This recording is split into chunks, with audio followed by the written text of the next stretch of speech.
तो दोस्तों Paris Olympic 2024 का समापन रविवार को हो गया है। करीब 2 हफ्तों से अधिक समय तक चलने वाला खेलों का महाकुंभ भारत के लिए अच्छा और बुरा दोनों रहा। भारत ने 1 सिल्वर और 5 ब्रॉन्ज मेडल सहित कुल 6 पदक अपने नाम किए। हालांकि भारत इन खेलों में एक भी गोल्ड मेडल हासिल नहीं कर पाया। भारत के लिए पेरिस ओलंपिक मनु भाकर की उपलब्धियों से लेकर विनेश फोगाट के विवाद के लिए याद किया जाएगा। टोक्यो में भारत ने अपने इतिहास का सबसे अच्छा प्रदर्शन किया था और 1 गोल्ड, 2 सिल्वर और 4 ब्रॉन्ज मेडल जीते थे। टोटल 7 मेडल वहां पर जीते थे। भारत टोक्यो में 48वें नंबर पर रहा था, लेकिन इस बार वो पदक तालिका में 71वें स्थान पर रहा। दोस्तों बता दें, पेरिस ओलंपिक में भाला फेंक सुपरस्टार नीरज चोपड़ा का सिल्वर मेडल उम्मीदों से कमतर रहा, जबकि विनेश फोगाट का फाइनल से पहले अयोग्य ठहराया जाना सबसे ज्यादा निराश रहा, जिसमें 6 खिलाड़ियों के चौथे स्थान नासूर रहे। ओलंपिक के शुरू में पदक तालिका में दोहरे पदकों तक पहुंचना बहुत महत्वाकांक्षी लग रहा था, लेकिन कई खिलाड़ियों के करीब से चूकने का काफी असर पड़ा। इन सभी चीजों ने काफी सवाल खड़े किए, क्योंकि इस बार देश को एथलीटों से दोहरे अंक में पदक लाने की उम्मीद थी, लेकिन भारतीय दल टोक्यो ओलंपिक के प्रदर्शन की भी बराबरी नहीं कर पाया। दोस्तों आपको बता दें कि भारत की झोली में कुछ और मेडल आ सकते थे, लेकिन 6 खिलाड़ी चौथे स्थान पर रहे और देश के लिए ब्रॉन्ज लाने से चूक गए। बैडमिंटन खिलाड़ी लक्ष्य सेन ब्रॉन्ज मेडल मैच में हार गए थे, जबकि मीराबाई चानू सिर्फ 1 किलोग्राम से कांस्य पदक लाने से चूक गई। दोस्तों वहीं आपको बता दें कि कई दौरान भारत के लिए खुशी, उम्मीद, निराशा और दुख के पल भी आए। अगर चौथे स्थान पर रहने वाले 6 खिलाड़ी पदक जीतने में सफल रहते तो तालिका में दोहरे पदकों की संख्या संभव थी। आइए जानते हैं पेरिस खेलों में भारत का प्रदर्शन कैसा रहा। दोस्तों बात करेंगे सबसे पहले भारतीय हॉकी टीम की। पुरुष हॉकी टीम के ओलंपिक में लगातार दूसरा पदक जीतने की क्षमता पर सवाल बने हुए थे।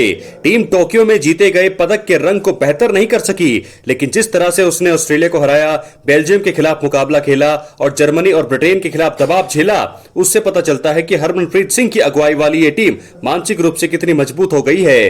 भारतीय टीम अंडरडॉग की तरह शामिल हुई, लेकिन चैंपियन की तरह खेली। गोलकीपर पीआर श्रीजेश के लिए संन्यास लेने के लिए यह बिल्कुल सही समय था, जिन्होंने टोक्यो कांस्य से पहले अपने पहचान हासिल करने के लिए संघर्ष कर रहे खेल के पुनरुद्धार में सबसे ज्यादा अहम भूमिका निभाई थी। तो ऐसे में पुरुष हॉकी टीम ने लगातार दूसरे ओलंपिक्स में पदक का सिलसिला बरकरार रखा और ब्रॉन्ज मेडल जीते। दोस्तों आपको बता दें, किस्मत ने तो श्रीजेश को शानदार विदाई दी, लेकिन पहलवान विनेश फोगाट अपनी आत्मा पर कभी नहीं भरने वाला घाव लेकर मंच से चली गई। एक मुश्किल मुकाबले के बाद एक मामूली हार और एक चुनौतीपूर्ण हार दोनों ही हो सकती हैं, लेकिन उनके मामले में वो जीतने के बाद भी हार गई। ये उनकी काबिलियत या कौशल का सवाल नहीं था, बल्कि तकनीकी पक्ष था जिसने उनसे पदक छीन लिया। उनकी वापसी में ना तो कम तैयारी और ना ही यूवी सुसाकी बाधा बन सकी, लेकिन उनका अपना 100 ग्राम का वजन इन सब पर पानी फेर गया।